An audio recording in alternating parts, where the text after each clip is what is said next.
Hello दोस्तों, राम राम जी। स्वागत है आपका मेरे यूट्यूब चैनल पर। कैसे हो आप सब? आई होप क्या सब अच्छे होंगे। और आज का अपना व्लॉग शुरू करता हूँ। और भागवत कथा भी हमारे यहाँ पर शुरू हो चुकी है। थोड़ी थोड़ी आपको भागवत कथा भी दिखाऊंगा, 2-4 मिनट की, ज़्यादा तो नहीं दिखा सकता। तो 10-5 मिनट की वीडियो और 2-4 मिनट की भागवत कथा। तो आज का अपना व्लॉग शुरू करता हूँ। जय श्री राधे। ये अपने पैदल आया है आज यहाँ पर इधर गारंटी तो गाय नोरा है पर छोड़ दिया है।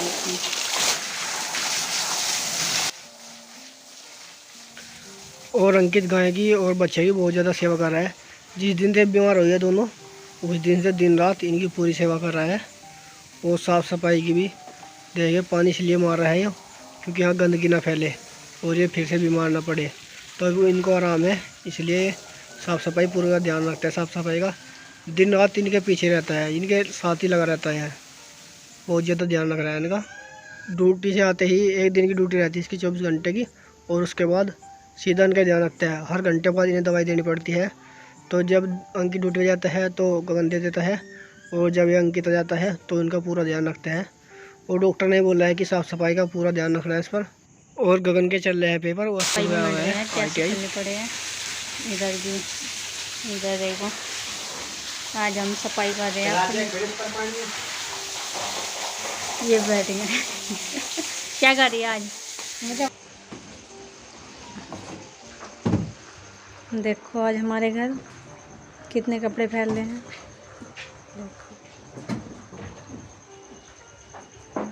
देखो आज हम सफाई कर रहे हैं। आज साफ सफाई कर, क्या कर रही पूजा? क्या कर रही? आज तो पूरे दिन टाइम में मिलने का तुझे। देखो कितना बेकार हो रहा हमारा घर आज, देख लिया, क्योंकि हम साफ सफाई कर रहे हैं।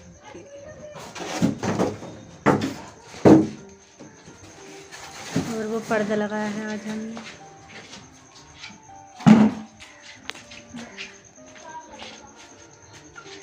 बस ना, पूजा कैसे कर रही? झाड़ रही है सारे जाले पाले। क्या कर रही पूजा? तू ही बता देना। जाला झाड़ रही, सफाई। देखो साफ सफाई कर रही है। देखो कर रही। ये है मेरी मौसी।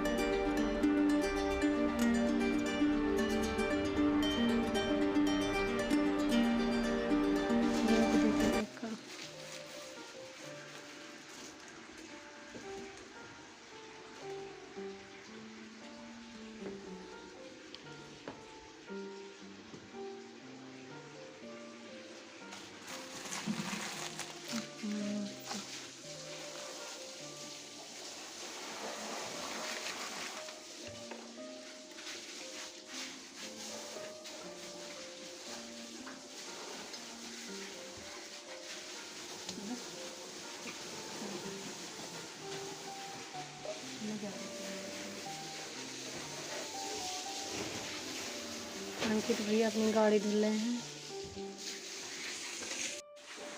देखो इस कमरे की तो कर दी सफाई, अब पूजा झाड़ू लगा रही है। इसके बाद दूसरे कमरे की करेंगे, है ना पूजा? इसकी तो हो गई।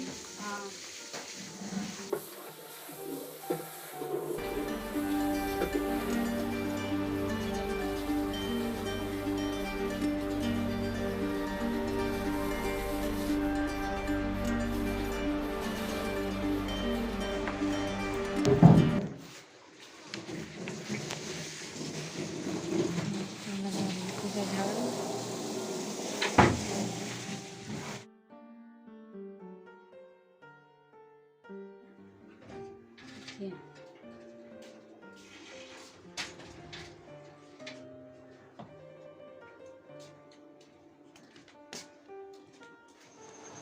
देखो अब ये दूसरे कमरे की सफाई शुरू की है। पूजा के उसकी सफाई कर रहे हैं। पूजा और पूजा के स्थान की सफाई कर रही है। पूजा जो अलमारी में से सामान उतार रही है।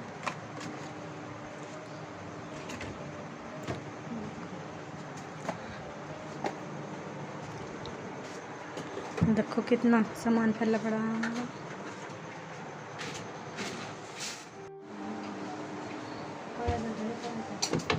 ना थोड़ी सी दिखा दो पास से। ठीक है, देखो एक अलमारी की हो गई। अब पूजा दूसरी में कर रही है।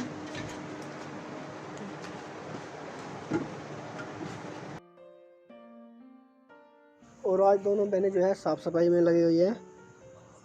पूजा की अलमारी साफ़ कर रही हैं और घर की भी साफ़ सफाई की आज दोनों ने मिलकर, और एक पर्दा भी लगाया है। और आज दोनों बहनें एक ही काम में लगी रही और आज आराम भी बहुत कम मिला है इनको।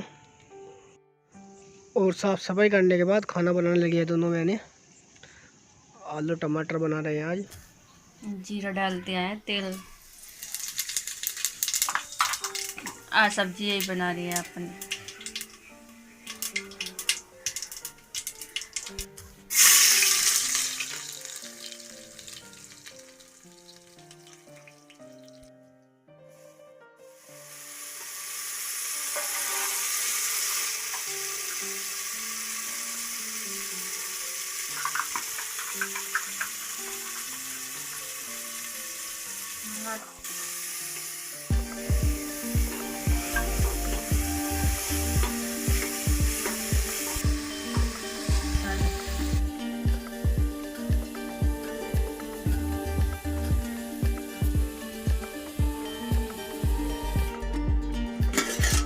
बनाया हमने दूध के जैम।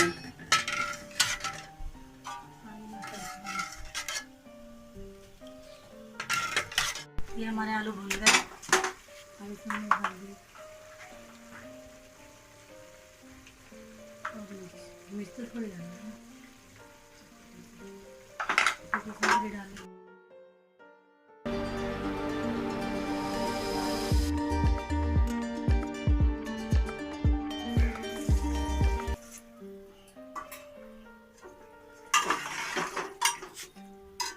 सारे डाल दो, है ना।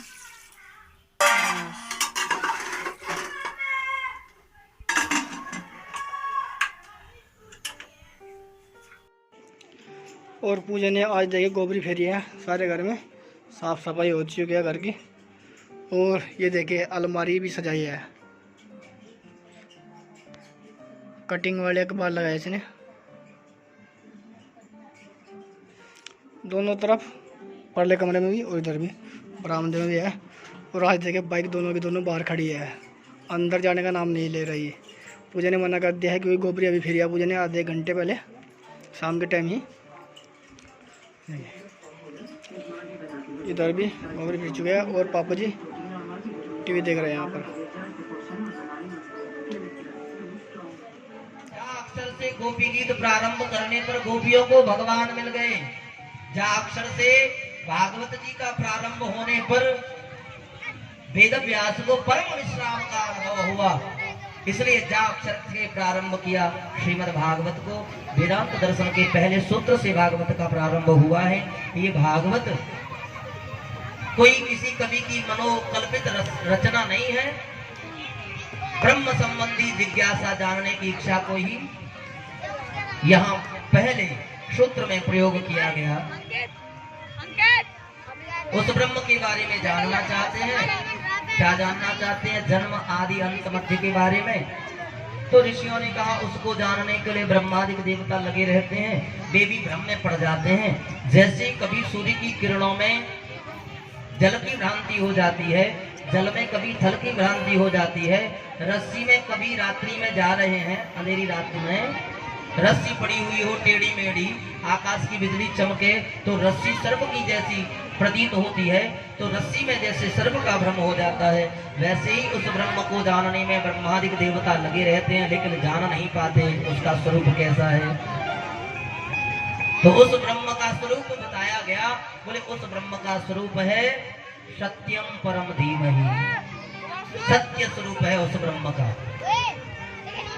नहीं सत्याद परो धर्म, सत्य से बड़ा कोई धर्म नहीं है। धर्म न दूसरा सत्य समान, सत्य से बड़ा कोई धर्म नहीं है। और भागवत की 6वें स्कंद में लिखा है धर्म नारायण स्वयं, धर्म स्वयं नारायण है। तो वेद व्यास जी ने सत्य के रूप में नारायण भगवान का वंदन किया। बोले नारायण भगवान की जय। व्यक्ति को करने योग्य धर्म का, भागवत धर्म का निरूपण किया। बोले अगर जीवन में वास्तविक कुछ करने योग्य है, कुछ उतारने योग्य है, तो वो भागवत धर्म है। लग रहा है भागवत कथा है। किसी ने पूछा उसको सुनने से करने से क्या होगा? बोले शिवदम, कल्याण हो जाएगा, मुक्ति हो जाएगी। किसी ने कहा हमें मुक्ति नहीं चाहिए तो हम क्यों सुने? बोले तापत्रयोन्मूलनम, केवल मुक्ति नहीं करेगी, ये तीनों तापों से छुटकारा भी दिला देगी। और ऐसे छुटकारा दिलाएगी कैसे? जड़ से उखाड़ करके तीनों तापों को फेंक देगी, दोबारा होगा ही नहीं। बहुत सी दवा ऐसी होती है, खाते रहो तो बीमारी शांत रहती है, खाना बंद कर दो तो फिर बढ़ने लगती है। तो भागवत तो तीनों तापों की ऐसी दवा है, एक बार जिसने भली प्रकार से जीवन में उतार लिया, दोबारा तीनों प्रकार के ताप होते ही नहीं। अब आप ये कहो कि हमारे जीवन में तो कोई ताप है ही नहीं, तो ऐसी बात तो हो ही नहीं सकती। हर व्यक्ति यहाँ किसी न किसी ताप से तप रहा है। कोई तन दुखी, कोई मन दुखी, कोई धन बिन रहे तो उदास, थोड़े थोड़े सब दुखी, सुखी राम के दास। तीन कहे धनवान सुखी, धनवान कहे सुख राजा कुमारी, राजा कहे महाराज सुखी, महाराजा कहे सुख इंद्र कुमारी। इंद्र कहे चतुरानन को सुख, ब्रह्मा कहे सुख विष्णु कुमारी। और तुलसीदास विचार करे, हरि भजन बिना सब जीव दुखारी, हरि भजन बिना सब जीव दुखारी। तो आप ये कहो कि मेरे जीवन में कोई ताप नहीं है। हर व्यक्ति यहाँ किसी न किसी ताप से तप रहा है, और तापों को जड़ से मिटाना है तो भागवत को सुनिए। किसी ने पूछा भागवत आई कहाँ से? बोले भागवत वेद व्यास ने इसकी रचना की। और वेद व्यास कोई साधारण महात्मा संत नहीं है। वेद व्यास तो किंबा परि ईश्वर, वो तो पूर्ण ब्रह्म परमात्मा ही है। तो भगवान के मुख से निकली ये भागवत गंगा है। जो व्यक्ति इसमें गोता लगाएगा उसका सहज उद्धार हो जाएगा। 2 श्लोकों में ये भाव दिया। तीसरे श्लोक में भागवत की विषय वस्तु को बताया कि भागवत वेद रूपी कल्प वृक्ष का पका हुआ फल है। किसी ने पूछा जमीन पर कैसे आया? बोले सुखदेव जी ने इस फल की डंठल में चोंच लगा दी तो पृथ्वी पर आ गया। अब हम क्या करें इसका? बोले पिबत भागवतम रसमालयम आलयम मुक्ति पर्यंतम भागवत रसम पिबत। बोले जब तक मुक्ति नहीं हो जाए तब तक इस भागवत रस को निरंतर पान करते जाओ, रसिक होकर के, भावुक होकर के इस कथा को पीते जाओ। और पीते रहोगे, निरंतर पीते रहोगे तो पक्का निश्चय है, पक्का विश्वास है, गारंटी के साथ मैं कहता हूँ कि एक दिन तर जाओगे, मुक्ति हो जाएगी। जो करते रहोगे भजन धीरे धीरे तो मिल जाएगा वो सजन धीरे धीरे। भजन अगर करते रहोगे, कथा को सुनते रहोगे तो पक्का ठाकुर जी एक दिन मिल जाएंगे। और भगवान की कथा को सुन करके जो व्यक्ति दिन हरि कथा सुनिए नहीं काना श्रवण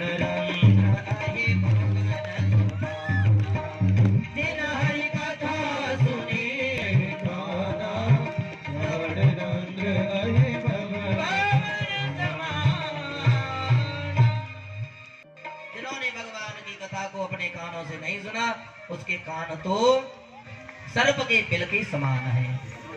अब यहाँ के बाद कथा ठीक वहीं से नैमिषारण्य तीर्थ से कल प्रारंभ होगी। जहाँ से कल शुरू हुई थी नैमिषारण्य तीर्थ से, वहीं सूत और शौनक संवाद प्रारंभ होगा। सुखदेव परीक्षित का जन्म, शाप की कथा, विदुर चरित्र और कपिल देव भगवान का चरित्र, ये सारी कथाएं कल की कथा में होगी। आप लोग ठीक समय से पधारें। आज की कथा को पूज्य हनुमान जी महाराज के श्री चरणों में समर्पित करते हुए कथा को विराम। कृष्ण कथा रस रसिक प्रभु शंभुनाथ हनुमान, कथा विसर्जन होती है करो सदा कल्याण। बोलिए हनुमान जी महाराज की जय, राधा रानी सरकार की जय, स्वामी जी महाराज की जय। जय श्री राधे, जय श्री राधे, जय श्री राधे। और आज है 28 सितंबर और आज मोहित का जन्मदिन है। उनको जन्मदिन की हार्दिक शुभकामनाएं।